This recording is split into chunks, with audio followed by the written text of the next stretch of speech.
గంగమ్మ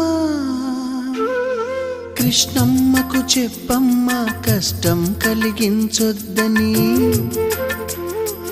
యమునకు చెప్పమ్మ సాయమునకు వెనకాడొద్దని, గోదారికి కావేరికి ఏటికి సెలయేటికి కురిసేటి జడివానకి దూకే జలపాతానికి నీతో బుట్టులందరికీ చెప్పమ్మా మా గంగమ్మ. జీవనదివిగా ఒక మోక్షనిధివిగా పండ్లు పూలు పసుపుల పారాణి రాణిగా